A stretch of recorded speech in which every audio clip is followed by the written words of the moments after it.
If you want to occupy someone's mind, if you want them to think of you morning, noon, and night, you have to first grasp something fundamental. Human beings are not drawn to what is merely convenient or available. They are drawn to what is meaningful, what stands out against the endless background noise of their existence. Desire does not simply appear out of nowhere. It emerges from a perception of value, and value, psychologically speaking, is intimately tied to what is rare, what is significant, and what resonates deeply with the needs and aims of the soul.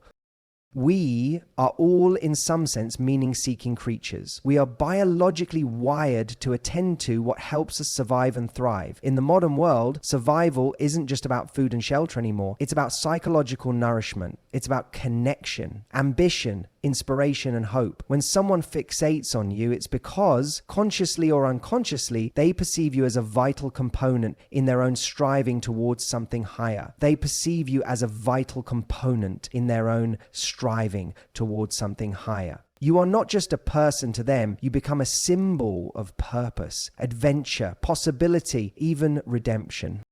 Now, the mistake most people make is believing that desire is something that can be mechanically engineered through tactics alone, by saying the right thing, dressing a certain way, playing a set of predictable games. That approach is profoundly shallow, and worse, it often backfires. Because the human mind, especially a mind that is awake and seeking, can detect inauthenticity almost immediately. You cannot trick someone into real, lasting desire. You can only earn it by becoming someone of real significance in their psychological landscape. Think for a moment about the things that dominate your own thoughts. They are not random. They are the things that call to something inside you, your aspirations, your fears, your hunger for meaning. If you want a man to think about you, you must become woven into those deeper structures of his mind. You must represent something more than comfort or amusement. You must, in some vital way, represent meaning. This is why novelty plays such an important role. Novelty isn't about being flashy or outrageous. It's about presenting yourself in a way that awakens attention. In a world drowning in mediocrity, anything authentic immediately captures the eye. Authenticity itself is rare. Depth is rare. A person who has wrestled with themselves, who has cultivated virtues, who speaks not just from the tongue, but from the soul, that kind of person is unforgettable. But novelty alone is not enough. To maintain desire, to remain a fixture in someone's mind, there must also be emotional resonance. You must be able to stir something inside them. Admiration, curiosity, even a little chaos. People remember how you made them feel far more vividly than they remember what you wore or what you said. If you can awaken deep, complex emotions, a sense of awe, a surge of ambition, the rare comfort of being truly seen, you will not be easily displaced in their inner world. Ultimately, understanding the psychology of desire demands that you stop thinking purely in terms of strategy and start thinking in terms of value creation. Who are you becoming? What are you offering? Emotionally, intellectually, spiritually? Because in the end, real desire is not a reaction to a mask you wear. It is a response to the real, vibrant, striving human being beneath the surface. And that leads us to a simple but hard truth. If you want him to think of you morning, noon, and night, you must first become someone worth thinking about. Not by imitating an image, but by embodying meaning itself. Become unforgettable, not by forcing yourself into his mind, but by giving him a reason he cannot ignore. The mind cannot help but return to what it senses is essential to its own becoming. Become essential and you will never be forgotten. Once you grasp that real desire emerges from perceived value, the next step becomes clear. You must become the kind of person who radiates value simply by existing, not through pretense, but through authentic presence. And this is where so many go wrong, chasing surface level traits, external markers, empty gestures meant to impress rather than to express. But authenticity, real authenticity, is magnetic precisely because it is so rare. It cannot be copied and it cannot be faked without detection. Presence is not a matter of being the loudest person in the room. It's not about dominating conversations or dressing in a way that demands attention. True presence is the silent but undeniable force that makes people notice you without even quite understanding why. It is the gravity of a life well ordered, a mind that has wrestled with complexity, a soul that has dared to confront itself honestly. And that kind of presence cannot be summoned on demand. It is cultivated over time, the result of countless small victories over chaos, over laziness, over fear.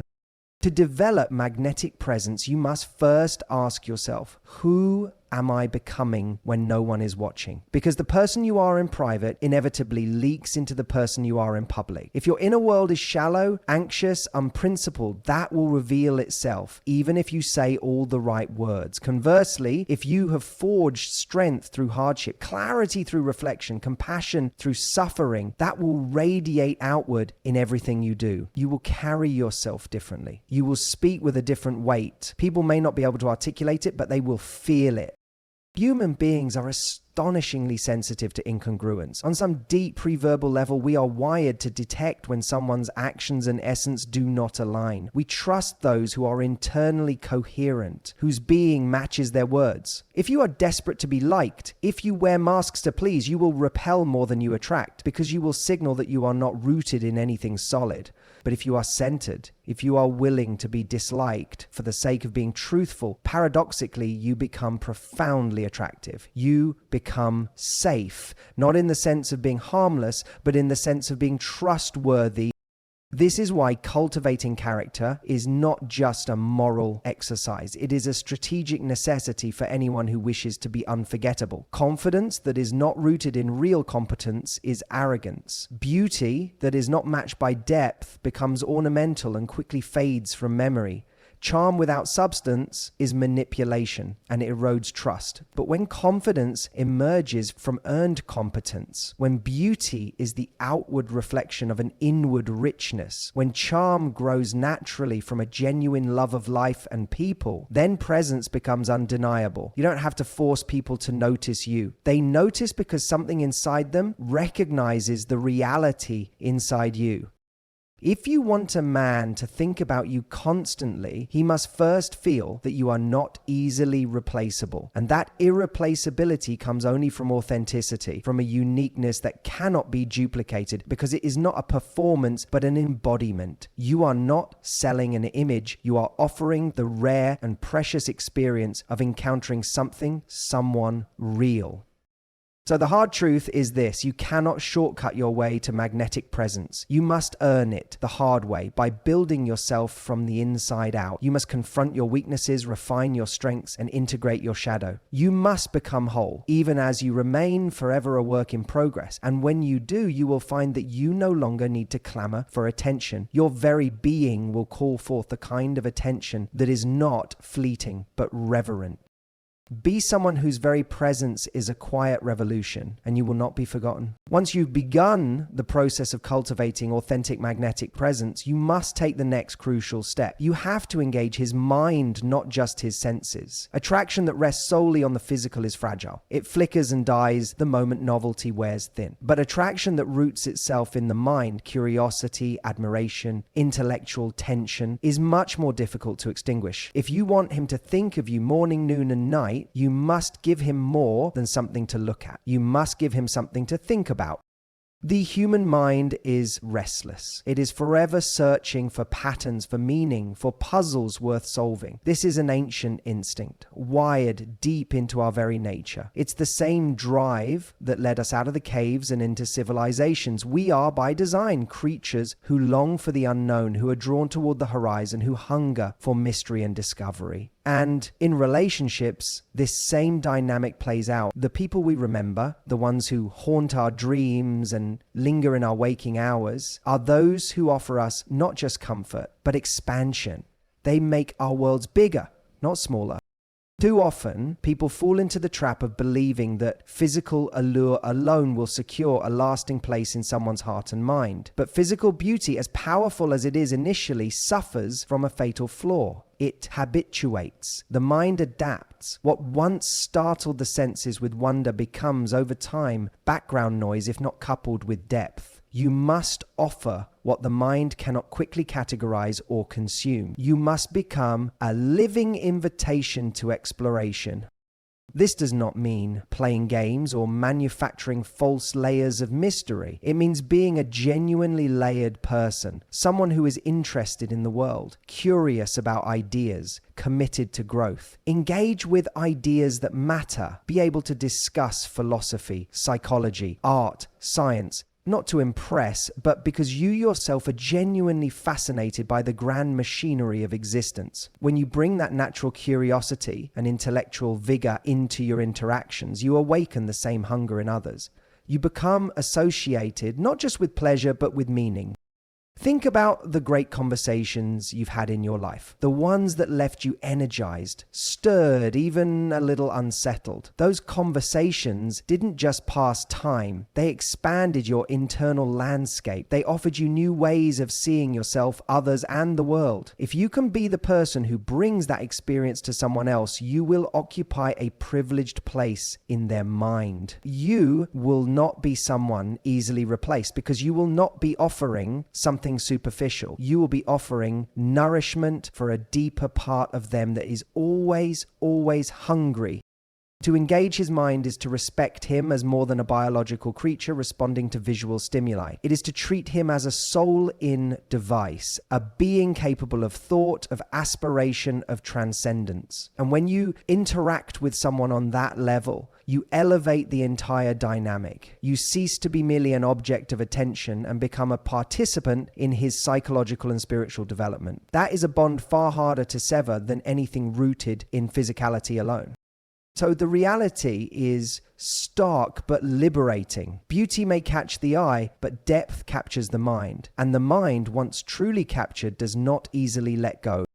Be the mystery he never fully solves. Be the thought he returns to in quiet moments, wondering, reflecting, yearning. Engage his mind, and you will linger far beyond the fleeting grasp of the senses. When you have engaged his mind, when you have sparked that flame of curiosity and admiration, the question becomes, how do you ensure that flame doesn't burn out? How do you move beyond being a passing fascination and become someone whose presence is inextricably woven into the fabric of his future thinking? The answer lies in something deeper than charm or even shared interests. You must become the symbol of growth and possibility in his life.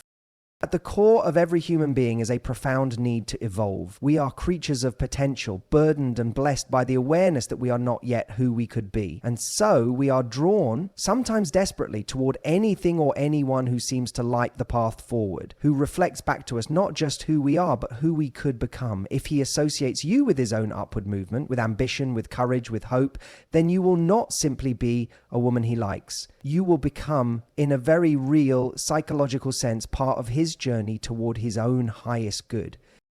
But to occupy this role, you must first embody it yourself. You cannot inspire growth in someone else if you are stagnant in your own life. You must be actively striving, actively becoming. This doesn't mean you must be perfect. In fact, perfection is alienating. It means you must be visibly engaged in the heroic struggle of life. You must be someone who confronts difficulty, who wrestles with doubt, who chooses meaning over comfort, even when the cost is high. In doing so, you radiate a kind of authenticity and strength that is deeply, almost archetypally attractive. People want to be better when they are around those who are genuinely pursuing their own betterment. It awakens in them the dormant parts of themselves they secretly long to realize. If he sees in you a reminder of what is possible, if your presence stirs his desire to aim higher, to be braver, to live more fully, then thinking of you will not be a mere indulgence. It will feel like an act of survival, an act of alignment with his own higher self.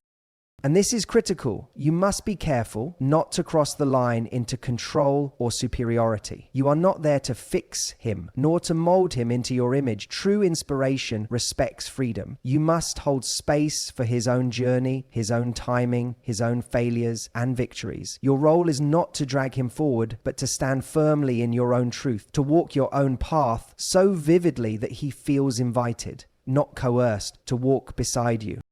This dynamic creates an incredibly powerful psychological imprint. You are no longer merely a source of pleasure or even comfort. You become a necessary part of his internal narrative of growth. When he imagines who he wants to become, he sees you in the frame, not as the prize at the end, but as the catalyst along the way. And when that association takes root, you do not have to wonder whether you occupy his mind. You become inseparable from his vision of a life well lived.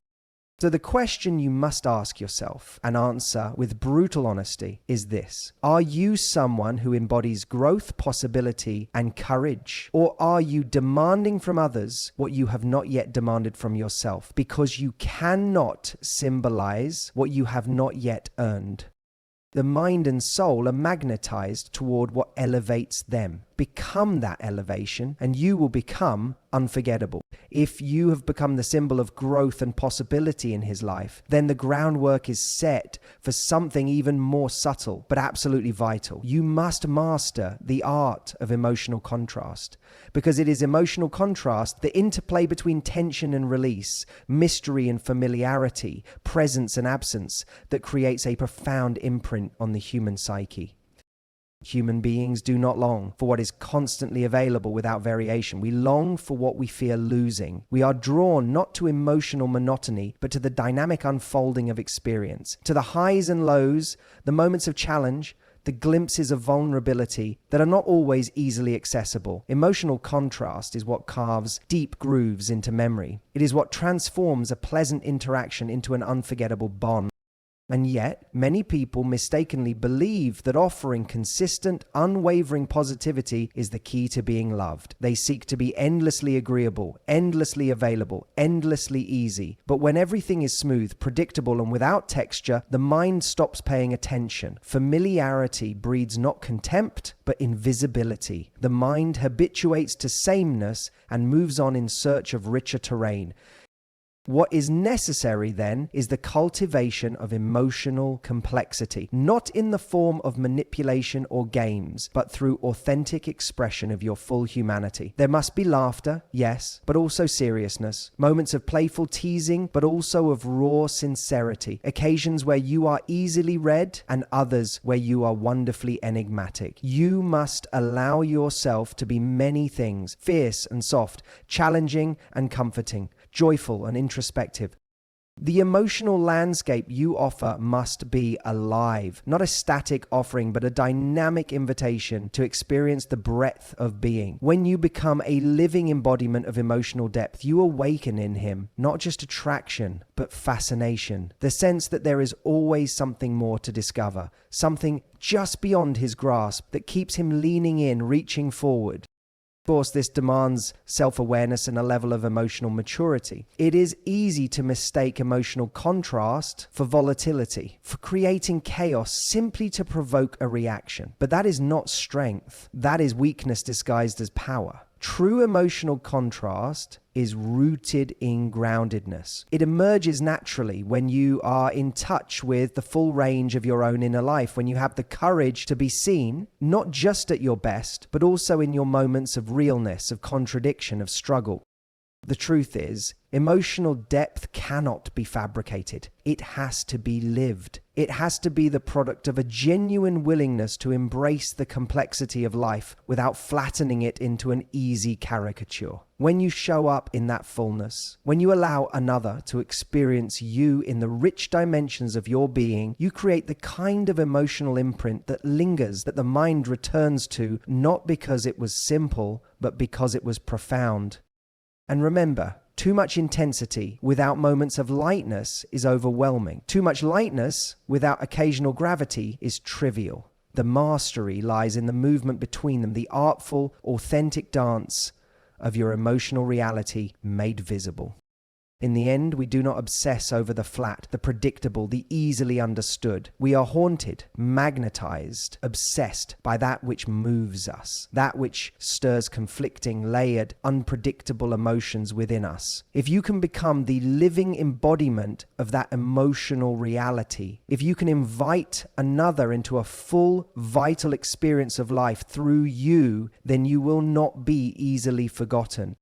be not the background noise of his days, but the vivid, living symphony he cannot help but hear again and again. After mastering emotional contrast, after becoming the symbol of growth and possibility, there is still one final critical piece to understand. You must leave space for him to chase you. This is not a trivial tactic or a manipulative strategy. It is a fundamental psychological and even biological principle rooted in the deepest structures of human nature. Desire is not born in the presence of certainty. It is born in the presence of challenge, in the space between want and attainment. If you give someone everything before they have had to strive for it, you rob them of the opportunity to truly value what they have. Because value, psychologically speaking, is inextricably tied to effort. We treasure what we have bled for. We cherish what we have struggled to attain. And this principle does not disappear in the realm of relationships. In fact, it becomes even more pronounced. The chase, properly understood, is not about playing coy or hard to get. It is about respecting a fundamental law of human engagement, that we desire most intensely what lies just slightly beyond our immediate reach. You must allow space for his agency, for his pursuit, for his effort. You must leave open the door for him to move toward you, not out of compulsion, but out of choice. And this demands restraint. It demands that you do not collapse the distance too quickly, that you do not rush to fill every silence, answer every text, meet every need before it is even spoken. It demands that you trust in your own intrinsic value enough to know that you do not have to frantically prove it, that your very being, complex, challenging, luminous, is enough. In leaving space, you are not withholding love. You are preserving the sacredness of desire. You are offering him the dignity of pursuit, the opportunity to act according to his own will. And in doing so, you allow him to feel his strength, his longing, his determination, and you become intimately tied to those emotions within him. Too often, fear drives people to eliminate all uncertainty, to control outcomes, to seek immediate reassurance. But love, real, deep, transformative love, is always a risk. It requires the courage to allow uncertainty, to allow pursuit without guarantee, to allow another to choose you freely day after day. It is this freedom that gives love its beauty, its electricity, its enduring power. And so the paradox is this: the more you allow space, the more he will feel compelled to move toward you. The more you stand firm in your own life, your own values, your own mission, the more he will recognize the rare treasure you are. Because you are not merely available, you are worth reaching for, worth the effort, worth the devotion.